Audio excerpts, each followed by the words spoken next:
So ಹಂಗೆ ಹೈದರಾಬಾದ್ ಜೊತೆ compete ಮಾಡೋಂಥ ಪ್ರಶ್ನೆ, ಹೈದರಾಬಾದ್ಗೂ ನಮಗೂ ನಾವು ಎಲ್ಲೆಲ್ಲೋ ಇದ್ದೀವಿ. ಅಶ್ವತ್ಥನಾರಾಯಣ ಸಿ ಅಧ್ಯಕ್ಷರೇ, ದಿ ಟಾಪ್ ರಿಚ್ ಯಾರಿದ್ದಾರೆ ಇವತ್ತು? ಇರಾನ್ ಇದೆಯಲ್ಲ, ಒಂದು ಕಾಲದಲ್ಲಿ ಎಲ್ಲ ಇರಾನ್ ಹುಡುಗರುಗಳೆಲ್ಲ ಇಲ್ಲೇ ಓದ್ತಾ ಇದ್ರು.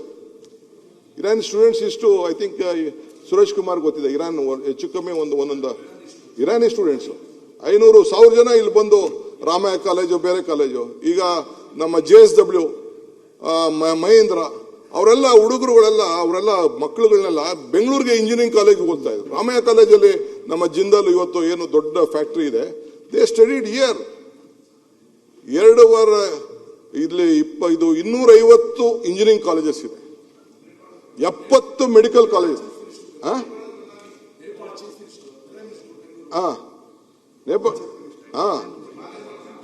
ನೇಪಾಳ ಪ್ರೈಮ್ ಮಿನಿಸ್ಟರ್ ಇಲ್ಲೇ ಅವ್ರದ್ದು ಮನೆ, ಬಂಗ್ಲೋ ಗಿಂಗ್ಲೋ ಎಲ್ಲ ಇಲ್ಲೇ ಇತ್ತು. ನಮ್ಮ ಕನಿಂಗ್ಹ್ಯಾಮ್ ರೋಡಲ್ಲೆಲ್ಲ ಅವ್ರದ್ದು ಮನೆಗಿನೆಗಳೆಲ್ಲ. ಸೊ ಎಲ್ಲ ಇತ್ತು. 250 medical engineering colleges, 70 medical college ಇಡೀ ದೇಶದ ಎಲ್ಲೂ ಇಲ್ಲ. 1,000 ಅಶ್ವತ್ಥನಾರಾಯಣ ಗೊತ್ತಿದೆ, ಹೆಲ್ತ್ ಮಿನಿಸ್ಟರ್ ಆಗಿದ್ರು. 13,940 ಡಾಕ್ಟರ್ಸ್ನ ಪ್ರತಿ ವರ್ಷ ಕರ್ನಾಟಕ ರಾಜ್ಯದಲ್ಲಿ ಪ್ರೊಡ್ಯೂಸ್ ಮಾಡ್ತಾ ಇದ್ದೀವಿ. ಎಲ್ಲಿ ಹೋಗ್ತಾ ಇದ್ದಾರೆ ಅವರೆಲ್ಲ? The cream of this talent ಹೊರಗಡೆ ಹೋಗ್ತಾ ಇದೆ. ಅಮೆರಿಕ ಹೋಗ್ತಾ ಇದೆ, ಲಂಡನ್ ಹೋಗ್ತಾ ಇದೆ, ಆಸ್ಟ್ರೇಲಿಯಾ ಹೋಗ್ತಾ ಇದೆ, ಎಲ್ಲ ಹೋಗ್ತಾ ಇದೆ. ಇಲ್ಲೂ ಒಂದಷ್ಟು ಜನ, ಒಂದು 50-60% ಇಲ್ಲೂ ಉಳ್ಕೊಳ್ತಾ ಇದ್ದಾರೆ. ನೀವು ಯಾವುದೇ ಯೂನಿವರ್ಸಿಟಿಗೆ ಹೋಗಿ ಇಲ್ಲಿ ಓದಿರೋರೆ. ನಾನು ನೆದರ್ಲ್ಯಾಂಡ್ ಪ್ರೈಮ್ ಮಿನಿಸ್ಟರ್ ಬಂದಿದ್ರು ಹಿಂದೆ, ಯಾವಾಗ ಒಂದ್ಸತಿ ಪೋಲೆಂಡ್ ಪ್ರೈಮ್ ಮಿನಿಸ್ಟರ್ ಜೊತೆ, ಗವರ್ನರ್ ಜೊತೆ ಒಂದು ಡಿನ್ನರ್ ಇತ್ತು. ಕೇಳಿದೆ, what made you to Bangalore ಅಂತ. ಅವರು ಸಿಲಿಕಾನ್ ವ್ಯಾಲಿಗೆ ಹೋದ್ರಂತೆ.